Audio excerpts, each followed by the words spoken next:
হুম, আজকের এই গভীর বিশ্লেষণে সবাইকে স্বাগত জানাচ্ছি। গত কয়েক সপ্তাহ ধরে বিশ্ব অর্থনীতিতে যে একটা নীরব ঝড় বয়ে যাচ্ছে, আজ আমরা সেটা নিয়েই কথা বলবো। হ্যাঁ, একটা বেশ বড়সড় ঝড়ই বলা চলে। একদম। একটু ভেবে দেখুন তো, এই তো মাত্র কয়েক মাস আগের কথা, যখন খবরের কাগজ বা অর্থনীতির পাতা খুললেই শোনা যাচ্ছিল যে তেলের দাম নাকি এবার অনেক কমে যাবে। বাজার নাকি তেলে ভাসবে এমনটাই বলা হচ্ছিল। ঠিক তাই। কিন্তু হঠাৎ করেই দৃশ্যপট এমনভাবে পাল্টে গেল যে এখন মনে হচ্ছে আমরা একটা নতুন বৈশ্বিক তেল সংকটের একেবারে দোরগোড়ায় দাঁড়িয়ে আছি। বিষয়টা আসলেই খুব দ্রুত বদলে গেছে। এই পুরো ব্যাপারটা আসলে কিভাবে ঘটল, আর আমরা কি সত্যি ১৯৭০-এর দশকের মতো কোনো ভয়াবহ সংকটের দিকে এগোচ্ছে কিনা, তা বোঝার জন্যই আজ আমরা এক গাদা চমৎকার উৎস ঘেটেছি। এবং উৎসগুলো বেশ হেভিওয়েট। তা তো বটেই। আমাদের আজকের আলোচনার টেবিলে রয়েছে বিশ্বব্যাংক, জেপি মর্গান, সিটি রিসার্চ, ইউরোপীয় কেন্দ্রীয় ব্যাংক বা ইসিবি এবং দ্য গার্ডিয়ানের একেবারে সাম্প্রতিক সব প্রতিবেদন। এর পাশাপাশি প্রখ্যাত অর্থনীতিবিদ পল ক্রুগম্যানের বিশ্লেষণ, রিপেকের একটি দারুণ গবেষণাপত্র এবং যুক্তরাষ্ট্রের energy.gov-এর অফিসিয়াল ডেটাও আমরা আজ বিশ্লেষণ করব। তো আজকের এই আয়োজনের মূল উদ্দেশ্য বা মিশন একটাই, এই যে হঠাৎ করে সস্তা তেলের পূর্বাভাস থেকে আমরা একটা আতঙ্কের পৃথিবীতে এসে পড়লাম, এর পেছনের আসল গল্পটাকে সেটা খুঁজে বের করা। তবে মূল আলোচনায় ঝাঁপিয়ে পড়ার আগে একটা বিষয় একটু পরিষ্কার করে নেওয়া দরকার। হ্যাঁ, প্লিজ। কারণ আমাদের আজকের উৎসগুলোতে ইরান, যুক্তরাষ্ট্র এবং ইসরায়েলের মধ্যকার চলমান ভূরাজনৈতিক সংঘাতের কথা বেশ বিস্তারিতভাবে উঠে এসেছে। খুব জরুরি একটা পয়েন্ট। যারা শুনছেন তাদের জ্ঞাতার্থে বলছি, আমাদের এই বিশ্লেষণে আমরা কোনোভাবেই কোনো রাজনৈতিক পক্ষ নিচ্ছি না।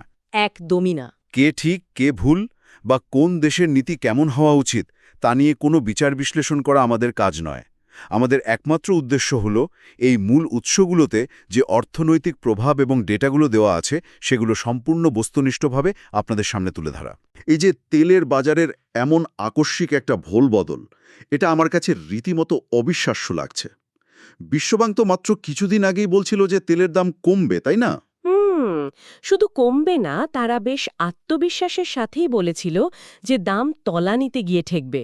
তলানিতে? হ্যাঁ, গত বছরের ২০২৫ সালের অক্টোবরের দিকে বিশ্বব্যাংকের যে পূর্বাভাস ছিল সেখানে তারা বলেছিল যে ২০২৬ সালে তেলের দাম গত ৬ বছরের মধ্যে সবচেয়ে নিচে নেমে আসবে। বাপরে! তারা ধারণা করেছিল ব্রেন্ট ক্রুডের দাম ব্যারেল প্রতি গড়ে প্রায় $৬০ দাঁড়াবে। ব্যারেল প্রতি $৬০? এখনকার তুলনায় তো সেটা রীতিমতো সস্তা। কিন্তু তারা এত আত্মবিশ্বাসী হলো কিভাবে? কারণ তাদের হাতে ডেটা ছিল। ২০০০ সালে আমরা যে সর্বোচ্চ তেল উৎপাদন দেখেছিলাম তার চেয়ে উৎপাদন প্রায় ৬৫% বেড়ে গিয়েছিল। ওহ, বিশাল ব্যাপার। বাজার তখন আসলেই তেলে ভাসছিল, যাকে অর্থনীতিতে বলে ওয়েল গ্লাট বা বিশাল উদ্বৃত্ত।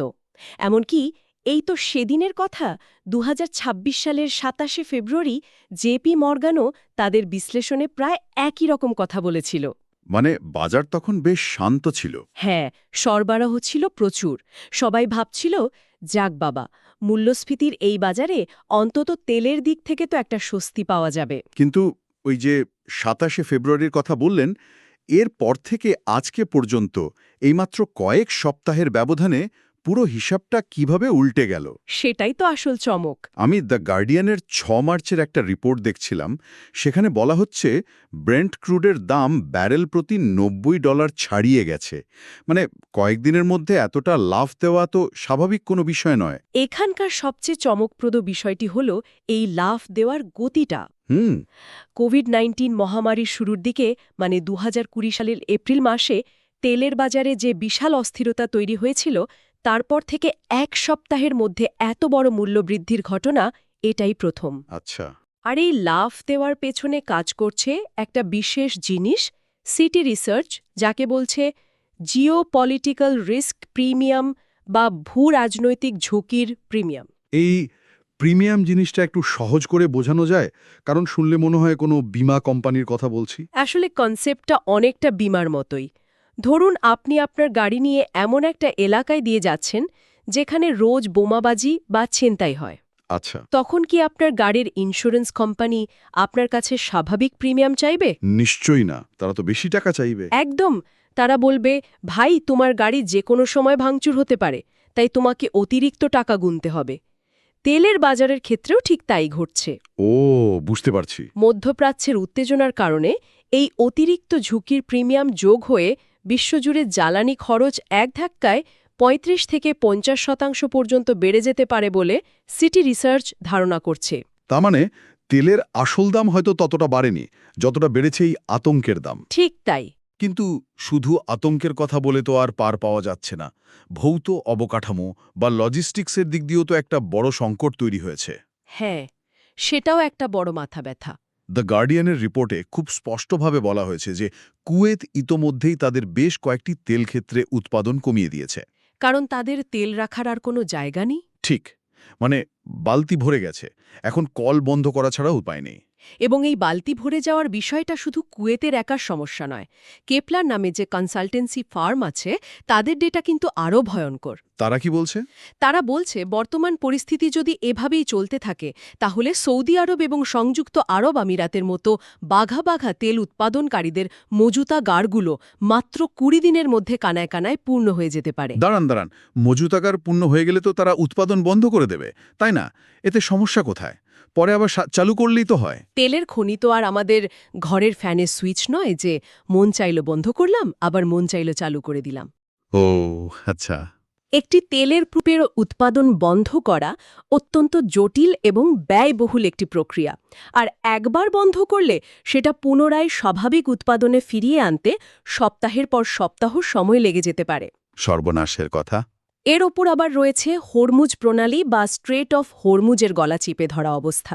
হ্যাঁ, এই হরমুজ প্রণালীর কথা তো বারবার ঘুরে ফিরে আসে। বিশ্বের মোট তেল আর তরলীকৃত প্রাকৃতিক গ্যাস বা এলএনজির প্রায় ২০% তো এই একটা সরু জলপথ দিয়ে যায়। একদম। আর এই পথটি এখন কার্যত অবরুদ্ধ হয়ে আছে। পরিস্থিতি এতটাই গুরুত্বপূর্ণ যে কাতারের জ্বালানি মন্ত্রী প্রকাশ্যে সতর্ক করে বলেছেন। কি বলেছেন তিনি? তিনি বলেছেন, এই অবস্থা চলতে থাকলে কয়েক সপ্তাহের মধ্যে পুরো উপসাগরীয় অঞ্চলের উৎপাদন পুরোপুরি থমকে যেতে পারে। আর এমনটি যদি সত্যি ঘটে, তাহলে তেলের দাম ব্যারেল প্রতি $১৫০ পৌঁছানোটা কোনো কল্পকাহিনী থাকবে না। ব্যারেল প্রতি $১৫০। এই সংখ্যাটা শুনলেই তো আমার পিঠ বেয়ে একটা ঠান্ডা স্রোত নেমে যাচ্ছে। যাওয়ারই কথা। মানে সোজা কথায় ১৯৭০-এর দশকের সেই ভয়ঙ্কর দুঃস্বপ্নে ফিরে যাওয়া। পল ক্রুগম্যান এবং জেপি মর্গানের বিশ্লেষণে এই বিষয়টি খুব দারুণভাবে এসেছে। হ্যাঁ, সেই ১৯৭৯ সালের ইরানি বিপ্লবের সময়কার কথা। ঠিক, তখন ঠিক এই ধরনের একটা আতঙ্ক তৈরি হয়েছিল। তেলের দাম ১৬৫% বেড়ে গিয়েছিল। আর তার ফল কি হয়েছিল? বিশ্ব অর্থনীতিতে নেমে এসেছিল এক ভয়ঙ্কর স্ট্যাগফ্লেশন বা স্থবিরতা। এই স্ট্যাগফ্লেশন জিনিসটা কিন্তু অর্থনীতির সবচেয়ে খারাপ রোগগুলোর একটা। কেন বলুন তো? কারণ সাধারণত যখন অর্থনীতি বড় হয়, তখন জিনিসপত্রের দাম বাড়ে। আবার অর্থনীতি যখন খারাপ থাকে, তখন জিনিসপত্রের দাম কমে যায়। সেটাই তো স্বাভাবিক নিয়ম। কিন্তু স্ট্যাগফ্লেশনে যেটা হয়, অর্থনীতির চাকা একেবারে থমকে যায়। মানুষের চাকরি থাকে না, আয় বাড়ে না, অথচ জিনিসপত্রের দাম রকেটের গতিতে বাড়তে থাকে। দুটো সবচেয়ে খারাপ পরিস্থিতির একটা অদ্ভুত মিশ্রণ। ভয়ঙ্কর অবস্থা। এখন যারা শুনছেন তাদের মনে নিশ্চয়ই প্রশ্ন জাগছে যে ২০২৬ সালেও কি আমরা সেই একই ফাঁদে পা দিতে যাচ্ছি? আমরা কি সত্যিই এতটা অসহায়? আমরা যদি বৃহত্তর প্রেক্ষাপটের সাথে এটি মেলাই, তাহলে দেখব যে উত্তরটা হলো না, আমরা আগের মতো অতটা অসহায় নই। যাক, শুনে একটু স্বস্তি পেলাম। বর্তমান বিশ্ব ১৯৭০-এর দশকের তুলনায় অনেক বেশি সুরক্ষিত। ওই সময়ের ধাক্কা থেকে শিক্ষা নিয়ে বিশ্ব অর্থনীতি বেশ কয়েকটি শক্তিশালী বাফার বা প্রতিরক্ষা বলয় তৈরি করেছে। আচ্ছা। এর মধ্যে প্রথম এবং সবচেয়ে আকর্ষণীয় ঢালটি হল স্ট্র্যাটেজিক পেট্রোলিয়াম রিজার্ভ বা সংক্ষেপে এসপিআর। এই এসপিআর এর বিষয়টা আমার কাছে সায়েন্স ফিকশন মুভির মতো লাগে। তাই নাকি? হ্যাঁ, energy.gov-র ডেটা ঘাঁটতে গিয়ে আমি দেখলাম ১৯৭৩ সালের আরব তেল নিষেধাজ্ঞার পর যুক্তরাষ্ট্র সিদ্ধান্ত নেয় যে তারা মাটির নিচে বিশাল তেলের মজুদ গড়ে তুলবে। আর এই মজুদটা কোথায় জানেন? টেক্সাস এবং লুইজিয়ানার মাটির নিচে প্রাকৃতিকভাবে তৈরি হওয়া বিশাল আকার লবণের গুহা বা সল্ট ক্যাভার্নসে। শুনলে মনে হয় কোনো জেমস বন্ড মুভির ভিলেনের গোপন আস্থানা। হা, তুলনাটা মন্দ নয়, তবে এই আস্থানা ভিলেনদের নয়, বরং বিশ্ব অর্থনীতিকে বাঁচানোর জন্য। ঠিক। এই গুহাগুলোর বিশালত্ব আসলে কল্পনা করাও কঠিন। এগুলোর মোট ধারণ ক্ষমতা হচ্ছে ৭১৩.৫ মিলিয়ন ব্যারেল, আর বর্তমানে এতে প্রায় ৬২২ মিলিয়ন ব্যারেল তেল মজুদ আছে। এই ৬২২ মিলিয়ন ব্যারেলের একটা দারুণ বাস্তবসম্মত তুলনা energy.gov-এ দেয়া আছে, যেটা শুনলে যে কারো চোখ কপালে উঠবে। কি রকম? এই মজুত করা তেল পরিশোধন করে যদি পেট্রোল বা মোটর গ্যাসোলিন বানানো হয়, তবে তা দিয়ে প্রায় ১.৩ বিলিয়ন বা ১৩০ কোটি বড় আকারের সেডান গাড়ি পূর্ণ করা সম্ভব। ১৩০ কোটি গাড়ি! হ্যাঁ, একটু ভেবে দেখুন, পৃথিবীর প্রায় প্রতি ৬ জনের একজনের গাড়ির ট্যাঙ্ক ফুল করা যাবে শুধু এই একটা মজুত দিয়ে। আর সবচেয়ে স্বস্তির বিষয় হল, জরুরি প্রয়োজনে রাষ্ট্রপতির নির্দেশে মাত্র ১৩ দিনের মধ্যেই এই তেল পাম্প করে বাজারে সরবরাহ করা শুরু করা যায়। সত্যি অভাবনীয়। তবে শুধু মজুদ নয়, আমাদের হাতে একটা দ্বিতীয় ঢালও আছে, যাকে বলা হয় শেল অয়েল বিপ্লব। আচ্ছা, শেল অয়েল। ইউরোপীয় কেন্দ্রীয় ব্যাংক বা ইসিবির একটি অত্যন্ত চমৎকার গবেষণাপত্রে এই বিষয়টি নিয়ে বিশদ আলোচনা করা হয়েছে। ২০১১ সাল থেকে যুক্তরাষ্ট্রে এই শেল অয়েল উৎপাদনের যে একটা বিস্ময়কর বিস্ফোরণ ঘটেছে, তা বৈশ্বিক তেলের বাজারের পুরো ব্যাকরণই বদলে দিয়েছে। এই শেল অয়েল জিনিসটা সাধারণ তেলের চেয়ে কতটা আলাদা? খুব সহজ করে বললে, আগে মানুষ মাটির নিচে তেলের পুকুর খুঁজত, আর সেখান থেকে পাইপ দিয়ে তেল তুলে আনত।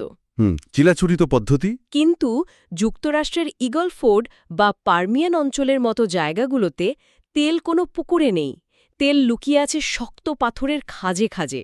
পাথরের ভেতরে? হ্যাঁ, সেখানে ফ্র্যাকিং বা হাইড্রলিক ফ্র্যাকচারিং নামের একটা প্রযুক্তি ব্যবহার করে প্রচণ্ড চাপে পানি আর বালু ঢুকিয়ে পাথর ফাটিয়ে সেই তেল বের করে আনা হয়। দারুণ তো। এই প্রযুক্তির কল্যাণে যুক্তরাষ্ট্র এখন তেল উৎপাদনের ক্ষেত্রে সৌদি আরব বা রাশিয়ার একেবারে সমকক্ষ হয়ে উঠেছে। এর মানে হলো, একসময় তেলের বাজারের একছত্র নিয়ন্ত্রক ওপেক এখন আর চাইলেই বাজারকে নিজের আঙুলে নাচাতে পারে না। একদম ঠিক ধরেছেন। ওপেথের অবস্থা এখন অনেকটা সেই রাজাদের মতো, যাদের সিংহাসন তো আছে, কিন্তু আগের মতো সেই প্রতাপ আর নেই। ইসিবির বিশ্লেষণেই তো বলা হয়েছে যে ওপেককে এখন বারবার নিজেদের নীতি বদলাতে হচ্ছে। হ্যাঁ, তারা শেল অয়েলের সাথে পাল্লা দিয়ে কুলিয়ে উঠতে পারছে না। আর আমাদের তৃতীয় ঢালটির কথা বলেছেন অর্থনীতিবিদ পল ক্রুগম্যান। তিনি একটা ভারী টার্ম ব্যবহার করেছেন, লোয়ার অয়েল ইন্টেন্সিটি বা তেলের ওপর নির্ভরশীলতা হ্রাস। হ্যাঁ, তার মানে হলো ১৯৭০-এর দশকের তুলনায় বর্তমানে বৈশ্বিক জিডিপির অয়েল ইন্টেন্সিটি প্রায় ৭০% কমেছে। ঠিক। বিষয়টাকে এভাবে ভাবা যায়, ধরে নিন আগে $১ সমমূল্যের অর্থনৈতিক কাজ করতে ১ লিটার তেল লাগত, এখন সেই একই $১ কাজ করতে মাত্র ৩০০ মিলিলিটার তেল লাগে। চমৎকার একটা উদাহরণ। যুক্তরাষ্ট্রের অর্থনীতি ১৭৯৮ সালের পর থেকে প্রায় ৩ গুণ বড় হয়েছে, কিন্তু মজার ব্যাপার হলো তাদের মোট তেলের ব্যবহার সেই আগের মতোই রয়ে গেছে। এটা কিভাবে সম্ভব হলো? এর পেছনে কাজ করেছে জ্বালানি দক্ষতার উন্নতি, বৈদ্যুতিক গাড়ি বা ইভির ব্যাপক প্রসার এবং কলকারখানায় প্রাকৃতিক গ্যাসের মতো বিকল্প জ্বালানির ব্যবহার। তাহলে তো সব মিলিয়ে চিত্রটা বেশ ইতিবাচকই মনে হচ্ছে। আমাদের বিশাল এসপিআর মজুদ আছে, শেল অয়েল আছে, আমরা আগের চেয়ে তেল কম ব্যবহার করি। তাহলে সমস্যাটা কোথায়? এখানেই আমার একটা বড় খটকা লাগছে। আমাদের যদি এতই সুরক্ষা থাকে, তাহলে শেয়ার বাজারে এই রক্তের বন্যা কেন বইছে? ভালো প্রশ্ন। দ্য গার্ডিয়ান বলছে, যুক্তরাজ্যের শেয়ার বাজারের প্রধান সূচক FTSE 100 মাত্র ১ সপ্তাহে ৫% পড়ে গেছে। এয়ারলাইন্সগুলোর তো রীতিমতো ত্রাহি ত্রাহি অবস্থা। হ্যাঁ, আমি দেখেছি রিপোর্টটা। ব্রিটিশ এয়ারওয়েজের মালিকানা প্রতিষ্ঠান IAG এর শেয়ারের দাম ১২% বেশি কমেছে। উইজ এয়ারের শেয়ারের দাম প্রায় ২০% কমেছে, আর তারা নিজেরাই স্বীকার করছে যে এই সংকটের কারণে তাদের প্রায় ৫০ মিলিয়ন ইউরো মুনাফা একেবারে হাওয়ায় মিলিয়ে যেতে পারে। বিশাল ক্ষতি। ভৌত তেলের সরবরাহ নিয়ে যদি আমাদের এত ভয় নাই থাকে, তাহলে অর্থনীতিতে ধস কেন নামছে? এই প্রশ্নটাই আসলে বর্তমান পরিস্থিতির সবচেয়ে বড় রহস্য, আর এর উত্তরটা লুকিয়ে আছে আধুনিক বিশ্ব অর্থনীতির কিছু নতুন এবং খুব সূক্ষ্ম দুর্বলতার মধ্যে। আচ্ছা। পল ক্রুগম্যান এবং অন্যান্য বিশ্লেষকরা ঠিক এই জায়গাতেই আমাদের সতর্ক করছেন। প্রথমত, আমাদের তাকাতে হবে মূল্যস্ফীতি এবং সুদের হারের দিকে। এই দুটো জিনিসের সাথে তেলের দামের সম্পর্কটা তো খুব গভীর। খুবই গভীর। সিটি রিসার্চের বিশ্লেষণ অনুযায়ী ব্রেন্ট ক্রুডের দাম যদি 10% বাড়ে, তবে হেডলাইন ইনফ্লেশন বা সার্বিক মূল্যস্ফীতি প্রায় 25 বেসিস পয়েন্ট বেড়ে যায়। দাঁড়ান, এই 25 বেসিস পয়েন্ট বিষয়টা একটু সহজ করে দিই যারা শুনছেন তাদের জন্য। 25 বেসিস পয়েন্ট মানে হল 0.25%। ঠিক। শুনতে খুব সামান্য মনে হলেও সামষ্টিক অর্থনীতির স্কেলে এটি বিশাল একটা ব্যাপার। একদম। এখন বর্তমান বিশ্বের দিকে তাকান। বিশ্ব এমনিতেই গত কয়েক বছর ধরে মূল্যস্ফীতির সাথে একরকম কুস্তি লড়ছে। হ্যাঁ, তা তো বটে। যুক্তরাজ্য এবং ইউরোপীয় কেন্দ্রীয় ব্যাংক বেশ আশা করে বসেছিল যে তারা খুব শিগগিরই সুদের হার কমাবে। সুদের হার কমালে ব্যবসা বাণিজ্যের প্রসার হয়, মানুষ সহজে ঋণ পায়। কিন্তু তেলের দামের এই আকস্মিক উল্লম্ফন সেই আশার গুড়ে একেবারে বালি ঢেলে দিয়েছে। ঠিক তাই। সুদের হার যদি বেশি থাকে বা আরও বাড়ে, তখন কোম্পানিগুলোর ঋণ নেওয়ার খরচ বেড়ে যায়। ফলে তাদের লাভ কমে যায়, আর লাভ কমলে শেয়ার বাজারে তাদের শেয়ারের দাম হুড়মুড় করে পড়তে থাকে। তার মানে এটি একটি ক্লাসিক চেইন রিঅ্যাকশন বা ডমিনো এফেক্ট। তেলের দাম বাড়ল, তার কারণে জিনিসপত্রের দাম বা মূল্যস্ফীতি বাড়ল। মূল্যস্ফীতি সামাল দিতে কেন্দ্রীয় ব্যাংক সুদের হার কমালো না, উল্টো হয়তো বাড়িয়ে দিল। আর সুদের হার বাড়ার কারণে শেয়ার বাজারে ধস নামল। কিন্তু এর প্রভাব তো সরাসরি সাধারণ মানুষের ওপরও পড়ে, তাই না? অবশ্যই। যারা শুনছেন তাদের দৈনন্দিন জীবনে এর প্রভাব একদম সরাসরি। সুদের হার বাড়লে আপনার বাড়ি বা গাড়ির লোনের ইএমআই বেড়ে যায়। ক্রেডিট কার্ডের বিলও বেড়ে যায়। একদম। আর জিনিসপত্রের দাম বাড়লে তো মাসের বাজারের খরচ এমনিতেই বেড়ে যায়।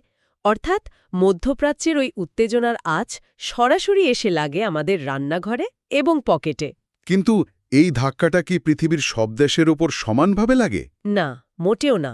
রেপেক বা রিপেকের গবেষণাপত্রটি ঘাঁটতে গিয়ে আমি দেখলাম তারা ব্রিক্সভুক্ত দেশগুলোর ওপর তেলের মূল্যবৃদ্ধির প্রভাব নিয়ে খুব চমৎকার একটা বিশ্লেষণ করেছে।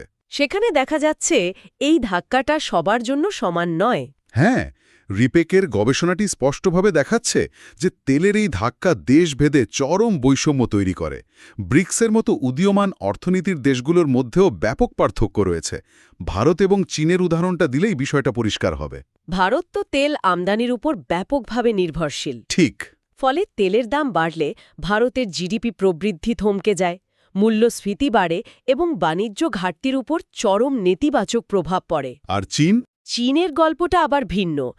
জেপি মর্গানের তথ্যমতে রাশিয়া ইউক্রেন যুদ্ধের পর পশ্চিমা নিষেধাজ্ঞার কারণে রাশিয়ার তেল এখন আর আগের মতো পশ্চিমা বিশ্বে বা ভারতে যাচ্ছে না। আচ্ছা। ভারত তাদের আমদানি কিছুটা কমিয়ে দেওয়ায় রাশিয়ার সেই বিশাল পরিমাণ তেল এখন যাচ্ছে চীনে। আর চীন সেই তেল কিনছে বাজার দরের চেয়ে অনেক কম দামে বা স্টিপ ডিসকাউন্টে। তার মানে একদিকে ভারত বা অন্যান্য দেশ চড়া দামে তেল কিনে হিমশিম খাচ্ছে, আর অন্যদিকে চীন সস্তায় তেল কিনে নিজেদের উৎপাদন খরচ কমিয়ে বিশ্ববাজারে প্রতিযোগিতা আরও এগিয়ে যাচ্ছে। এটা তো বৈশ্বিক বাণিজ্যের ভারসাম্যে একটা বড় ধরনের ফাটল ধরিয়ে দিচ্ছে। একদম ঠিক। আর এই বৈষম্যগুলোর কারণে বিশ্ব অর্থনীতি আরও বেশি অস্থিতিশীল হয়ে পড়ছে। তবে এর চেয়েও বড় একটা বিপদের কথা পল ক্রুগম্যান বলেছেন। কি সেটা? তিনি এটাকে বলছেন ফিনান্সিয়াল ফ্র্যাজিলিটি বা আর্থিক ভঙ্গুরতা। ওই যে শেয়ার বাজারের পি রেশিও বা প্রাইস টু আর্নিংস রেশিওর বিষয়টা, তাই না? তিনি বলছেন যে বর্তমানে যুক্তরাষ্ট্রের শেয়ার বাজারে S&P 500 সূচকের পি রেশিও অনেক বেশি। হ্যাঁ, যা শুনছেন তাদের সুবিধার জন্য পি রেশিও জিনিসটা একটা উদাহরণ দিয়ে বলি। ধরুন, আপনি এমন একটি কোম্পানির শেয়ার কিনছেন যার আসল আয় বা ভ্যালু 10 টাকা, কিন্তু বাজারে সবাই হুড়োহুড়ি করে সেটির দাম হাঁকাচ্ছে 100 টাকা। বুঝতে পারছি। এই যে 10 টাকার জিনিস 100 টাকায় বিক্রি হচ্ছে, এটাই হলো হাই পিই রেশিও। এর মানে হলো বাজারে একটা বাবল বা ফাঁপা বুদবুদ তৈরি হয়ে আছে। যে কোনো সময় এই ফাঁপা দামটা ধসে পড়তে পারে। আর তেলের এই আকস্মিক ধাক্কা বা ভূরাজনৈতিক উত্তেজনা সেই বুদবুদ ফাটিয়ে দেওয়ার জন্য একটি পিনের মতো কাজ করতে পারে। ঠিক বলেছেন। ক্রুগম্যান আরেকটি খুব গুরুত্বপূর্ণ দিকে আমাদের দৃষ্টি আকর্ষণ করেছেন, যা 1789 সালের সাথে বর্তমানের সবচেয়ে বড় পার্থক্যগুলোর একটি। মধ্যপ্রাচ্যকে আমরা সাধারণত কি হিসেবে চিনি? বালুর নিচে থাকা তেলের খনি, তাই তো? ঐতিহাসিকভাবে তো সেটাই আমাদের ধারণা। কিন্তু বর্তমান বাস্তবতা ভিন্ন। দুবাই বা বাহরাইনের মতো জায়গাগুলো বর্তমানে বিশ্বের অন্যতম প্রধান আর্থিক লেনদেন কেন্দ্র বা ফিনান্সিয়াল হাব এবং ট্রাভেল হাব হিসেবে প্রতিষ্ঠিত। হ্যাঁ, দুবাই আন্তর্জাতিক বিমানবন্দরের কথা ভাবুন। প্রতিদিন বিশ্বের নানা প্রান্তের লাখ লাখ মানুষ এবং কোটি কোটি টাকার পণ্য এই বিমানবন্দর দিয়ে যাতায়াত করে। এই বিষয়টা সত্যি ভাবার মতো। আগে মধ্যপ্রাচ্যে কোনো সংঘাত হলে আমরা শুধু ভাবতাম, ইস, তেলের জাহাজগুলো বুঝি আটকে গেল। কিন্তু এখন ওই অঞ্চলগুলোতে ড্রোন বা মিসাইল হামলার মানে শুধু তেলের সরবরাহ বন্ধ হওয়া নয়, এর মানে হল পুরো বৈশ্বিক আর্থিক ব্যবস্থা, ব্যাংকিং নেটওয়ার্ক এবং লজিস্টিক সাপ্লাই চেনকে একেবারে গোড়া থেকে নাড়িয়ে দেওয়া। একদম সঠিক। আর আধুনিক অর্থনীতি এতটাই একে অপরের সাথে যুক্ত যে দুবাইয়ের একটা সার্ভার ডাউন হলে বা ফ্লাইট বন্ধ হলে তার প্রভাব কয়েক ঘন্টার মধ্যে লন্ডন বা নিউ ইয়র্কের শেয়ার বাজারে গিয়ে পড়ে। ঠিক তাই। তাহলে এই সব কিছুর মানে কি দাঁড়ায়?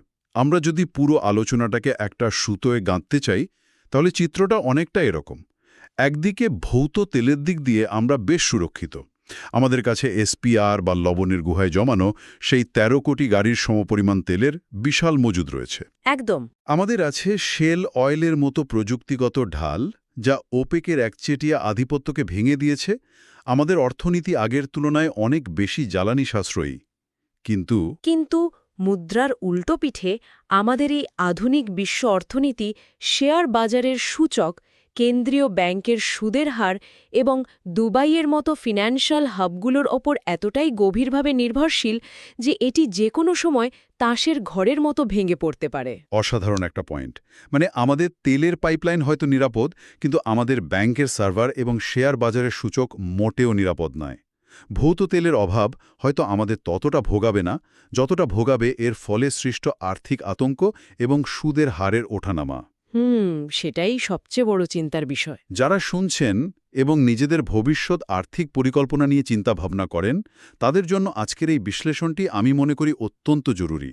কারণ পেট্রোল পাম্পে তেলের দামের ওঠানামা দেখে হয়তো মনে হতে পারে যে এটা শুধু মাটির নিচ থেকে তোলা তেলের পরিমাণের ওপর নির্ভর করে। ও জটিল সম্পর্ক রয়েছে। একদম। এই পেছনের প্রেক্ষাপটগুলো যদি আপনার বোঝা থাকে, তাহলে ভবিষ্যতে আপনার ইএমআই বাড়বে নাকি কমবে, কিংবা আপনার জমানো টাকা কোথায় বিনিয়োগ করা উচিত, সেই সিদ্ধান্তগুলো নেওয়া অনেক সহজ হয়ে যায়। ঠিক। আর আলোচনা শেষ করার আগে যারা শুনছেন তাদের জন্য একটি সম্পূর্ণ নতুন এবং উদ্দীপক ভাবনার বিষয় আমি রেখে যেতে চাই। অবশ্যই, বলুন। আমরা এতক্ষণ দেখলাম যে জাহাজ বা পাইপলাইনের করে ভৌত তেলের সরবরাহর ক্ষেত্রে বিশ্ব আগের চেয়ে অনেক বেশি প্রস্তুত। কিন্তু মধ্যপ্রাচ্য এখন যেভাবে বৈশ্বিক অর্থ ও প্রযুক্তির নার্ভ সেন্টার বা স্নায়ুকেন্দ্রে পরিণত হয়েছে, তাতে যদি ভবিষ্যতে কোনো বড় ধরনের সাইবার হামলা হয় চিন্তার বিষয়। বা কোনো কারণে এই আর্থিক কেন্দ্রগুলোতে যদি ডিজিটাল ধস নামে, তবে কি সেটিই হতে যাচ্ছে ২১ শতকের নতুন অয়েল শক, যেখানে তেলের অভাব নয়, বরং তেলের ওপর ভিত্তি করে গড়ে ওঠা আর্থিক ও প্রযুক্তিগত কাঠামোর পতনই পুরো বিশ্বকে স্থবির করে দেবে? দারুণ একটা প্রশ্ন। আসলেই ২১ শতকের সংকটগুলো হয়তো বিংশ শতাব্দীর চশমা দিয়ে দেখা সম্ভব নয়। আমাদের হয়তো এখন তেলের পাইপলাইনের চেয়ে ডেটা পাইপলাইনের দিকে বেশি নজর দেওয়া উচিত। আজকের মতো আমাদের এই গভীর বিশ্লেষণ এখানেই শেষ করছি। নতুন কোনো বিষয় নিয়ে নতুন কোনো দৃষ্টিকোণ থেকে আপনাদের সাথে আবারও কথা হবে। ততক্ষণ পর্যন্ত এই বিষয়গুলো নিয়ে নিজেদের মতো করে ভাবতে থাকুন। শুভ বিদায়।